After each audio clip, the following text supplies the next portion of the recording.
हनुमान जी जैसा सदगुरु मिलना मुश्किल है, लेकिन हनुमान जी से पूछो आपको प्रिय कौन है?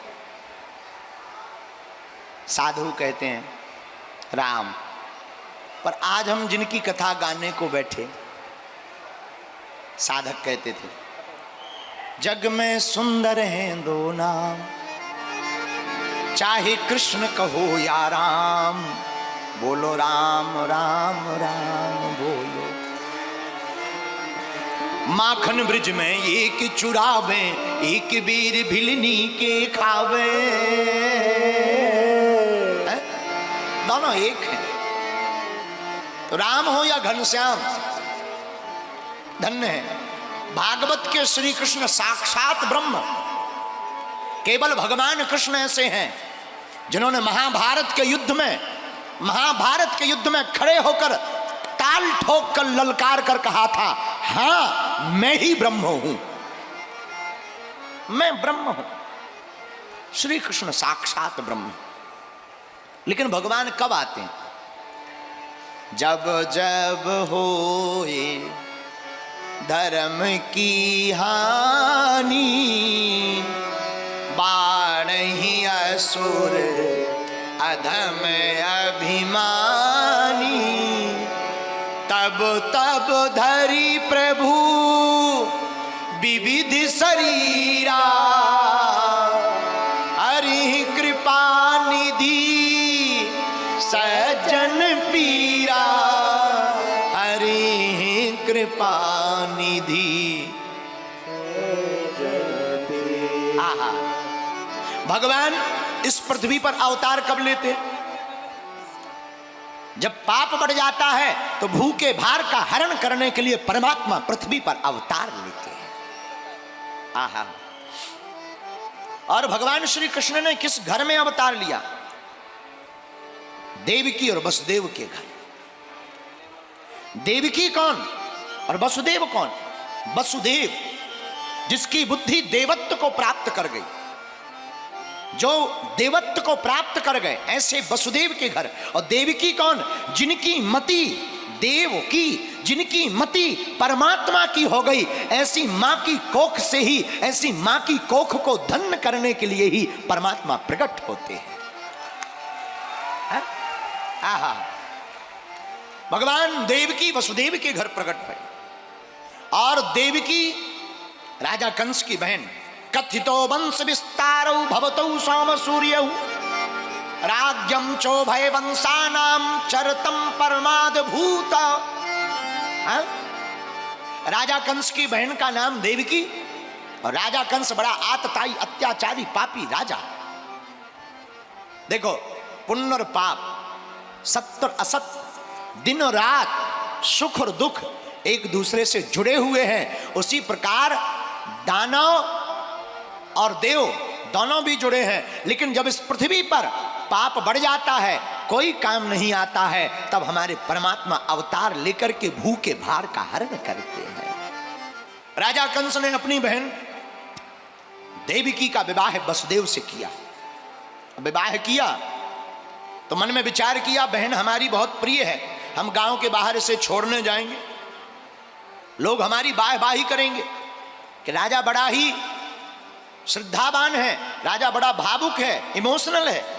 तो गांव के बाहर तक राजा कंस जब देवकी को छोड़ने के लिए गया, पर एक बात बोले मेरे पागलों, कोई किसी को नहीं चाहता, कोई किसी को नहीं चाहता, सब अपने आप को चाहते हैं और अपने लिए चाहते हैं।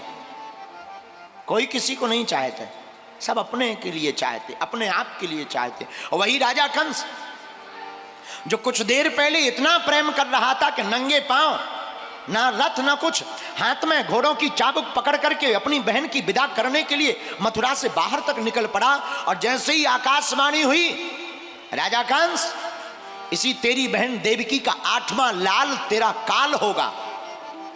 तो 8वां लाल काल सुनते ही राजा कंस, जो कुछ देर पहले बड़ा मुस्कुरा रहा था, आंखें चमचमा रही थी, घोड़े को चाबुक को पकड़ करके नंगे पैर चला जा रहा था, तत्क्षण आंखें बदल गई, मुस्कुराहट चली गई, लाल नेत्र हो गए, तुरंत तलवार निकाल कर खड़ा हो गया।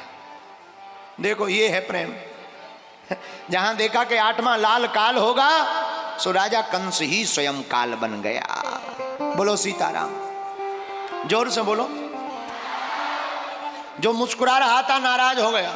लोग कहते हैं महाराज हमारा प्रेम बहुत अटूट है, बहुत अटूट। हकीकत ये है प्रेम जिससे होता है, प्रेमी जो होता है, तो प्रेम में यही होता है कि प्रेम में फिर मरना मिटना भी पड़े तो मर मिट जाता है प्रेमी। लेकिन एक बात बोलें, आजकल के प्रेमी मरते मिटते नहीं है, मरते मारते मिटाते हैं। बोलो सीताराम। पहले के प्रेम में ऐसा होता था कि दूसरे के लिए मरते मिटते थे। पहले तो बातें लंबी लंबी, आजकल भी लंबी लंबी बातें चलती हैं। कोई किसी से प्रेम करे, हम तुम्हारे लिए चांद तारे तोड़ लाएंगे, जैसे बाप की प्लाटिंग ऊपर हो है, चांद तारे तोड़। हद हो गई। अभी इसी टेंट पे टांग दिया जाए कि वो तुम एक ये लाइट लगी है, निकाल, मरना है क्या? लाइट निकालने के लिए कह दो तो ना, मरना है क्या? और बातें देखो इतनी लंबी लंबी। एक सज्जन आपस में प्रेम की बातें कर रहे थे, बोले हम तुम्हारे लिए जान दे देंगे। हम वहां से निकले, उनका जान के उंगली काट के दे दो पहले। जान बाद में देना, पहले उंगली काट के दे दो। बोलो सीताराम, जोर से बोलो और जोर से बोलो। तो राजा कंस जो कुछ देर पहले प्रेम से भरा हुआ था, आहा, मारने के लिए तैयार हुआ। बोला हमारा इनका देवकी का 8वां लाल अगर काल होगा, हाथ में तलवार निकाली और निकाल करके कहा कि अब 8वां लाल काल होगा ही नहीं। बोले क्यों? बोले ना रहे बीन ना बजे बांसुरी, जब बहन ही नहीं रहेगी तो लाल कहां से होगा, और लाल नहीं होगा तो काल कहां से होगा। केवल राजा कंस बोला हमारा ही कमाल होगा। और ऐसी सबकी हालत है। हम सोचते हैं कि हम मौत को चकमा दे जाएंगे, पर हकीकत यह है मौत हमको चकमा कब दे जाती है पता ही नहीं चलता। कई लोग सोचते हैं अमुक आदमी की मौत हमारे हाथ में है। अभी हमको बरेली से धमकी आई थी, तो बोले बाबा की मौत हमारे हाथ में है। हम कुछ कहना तो नहीं चाहेंगे, हम तो सज्जन आदमी हैं। हम तो यही कहना चाहेंगे, जो दूसरों को कहते हैं कि हमारे इनकी मौत हमारे हाथ में है, उसे अपनी ही मौत नहीं दिखाई देती। राजा कंस भी यही कह रहा था, हमारे हाथ में मौत है। किसकी? देवकी की, और देवकी के होने वाले 8वें काल के रूपी लाल की। पर हकीकत यह है राजा कंस, तुम सोच रहे हो तुम्हारे हाथ में मौत है, पर हकीकत यह है तुम्हारी मौत तुम्हारे ही हाथ में है। बोलो सीताराम, जोर से बोलो। आदत है, जो दुश्मन भाव के होते हैं उनकी आदत। जैसे एक आदमी, सागर का आदमी, उसके पास में घोड़ा थे, घोड़ा रथ चलाता था, पुराना जमाना। एक आदमी सुबह सुबह गया, बोले भाई हमें जल्दी चलना है, 4 बजे सुबह हमें रेलवे स्टेशन पहुंचा देना। तो उसने जल्दी जल्दी 4 बजे जब वो आदमी आया, तुरंत रथ में घोड़ी को लगाया, घोड़ी का चाबुक बांधा, बैठ गया, चलने लगा। और थोड़ी दूर चले, चलाने वाला उतरे और डांस करे और फिर चले। थोड़ी दूर रथ चले, फिर आगे आके घोड़ी के सामने खड़ा हो जाए और डांस करे, फिर बैठे, फिर चले। तो जो आदमी रथ में बैठा था बोले ऐसे तो 5 दिन में पहुंच पाएंगे। घोड़ी है, रथ है क्या आफत? ये तुम बार बार उतर कर डांस क्यों करते हो? तुम्हारा दिमाग तो ठिकाने है। बोले हुजूर श्रीमान नाराज मत होइए, धोखे से जल्दी जल्दी में घोड़ी दूसरी आ गई। बोले कौन सी घोड़ी? बोले शादी विवाह वाली घोड़ी आ गई। इसकी आदत है जब तक ये डांस ना देख ले तब तक बढ़ती ही नहीं है। बताओ। बोले आदत है, वो आदत है तो आदत है, वो चलेगी भी तभी। तो श्रीमान ने कहा जरा चाबुक मारो। बोले खूब मार लो, इसकी आदत है, इसकी तो आदत है जब तक नांगन डांस बारातियों का देख ना ले तब तक बढ़ती ही नहीं है। बोलो सीताराम, जोर से बोलो। स्वभाव तो स्वभाव है, स्वभाव कभी छोड़ता नहीं है। लेकिन मेरे पागलों, बुरे लोगों का अगर ऐसा स्वभाव होता है तो संतों का भी एक स्वभाव होता है। एक बार एक महात्मा नदी में स्नान कर रहे थे, एक बिच्छू तैरते हुए जा रहा था। महात्मा ने सोचा मर जाएगा, हाथ में लिया, ऊपर उठा लिया। बिच्छू हाथ में आया, काट दिया और कट से काटा, टुक से डंक को मारा, फिर कूद गया पानी में। महात्मा ने फिर बचाया, फिर काटा, फिर बचाया, फिर काटा। 40-50 बार बिच्छू ने डंक मारा, हाथ नीला पड़ गया। किनारे पर खड़े हुए व्यक्ति ने कहा पागल हो क्या? बुद्धिमती मारी गई, मरने दो ऐसे आदमी को। जो बार बार काटता हो, जैसे तुम बचाना चाह रहे हो वो काटता हो, मर जाने दो। महात्मा ने कहा नहीं। बोले क्यों? बोले ये बिच्छू है, जीव है, जब ये अपनी आदत काटने की नहीं छोड़ सकता तो हम महात्मा हैं, हम बचाने की आदत कैसे छोड़ देते? इसलिए मेरे पागलों, आदत ऐसी डालो। आदत कैसी डालो? आदत ऐसी होनी चाहिए, मुख पर प्रभु का नाम और जुबान पर प्रभु का नाम, हृदय में भक्ति होनी चाहिए। लेकिन कई लोगों की आदत तो और खराब है, पीने की होती कई लोगों की। हाँ, एक सज्जन हमें मिले, हमने कहा और बताओ क्या लेते हो? बोले कुछ नहीं, सुबह शाम ले लेते हैं। हम कहा ठटरी के बारे सुधरते नहीं। बोले क्या बताया? आदत है, आदत है। अब आदत है, जा ही नहीं रही। मैंने कहा आदत बड़ी बेकार है। बोले बहुत बेकार है, बहुत बेकार है। हम कहा कोई बात नहीं, आदत छूट जाएगी। बोले पॉसिबल? हम कहा बिल्कुल।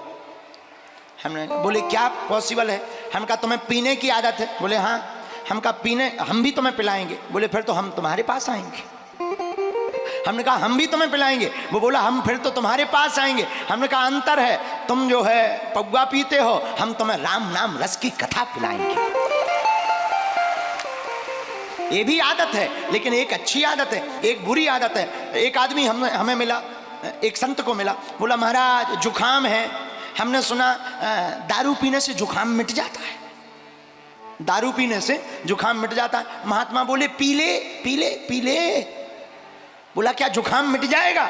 महात्मा बोले तुम जुखाम की बात करते, इंसानों के, लोगों के मकान मिट गए, जमीनें मिट गई, लुगाई मिट गई, बाल बच्चे मिट गए, तुम जुखाम की बात, कई लोगों के लीवर मिट गए, तुम जुखाम की बात करते हो।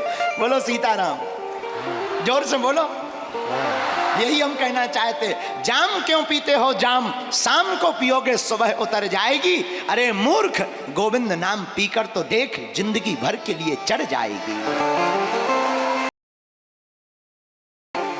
जाम का मतलब शराब, और पीने वाले इतने खतरनाक होते हैं, इनसे तो हनुमान जी बचाएं। एक खुरई सागर का पीने वाला दारू खोर चंगीलाल,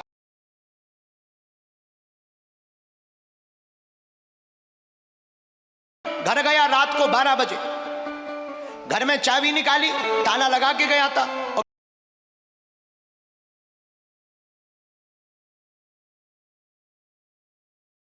जश्न मनाते हैं। हाँ, हाँ, इसलिए कोशिश पर ज्यादा मायके में नहीं रहना चाहिए।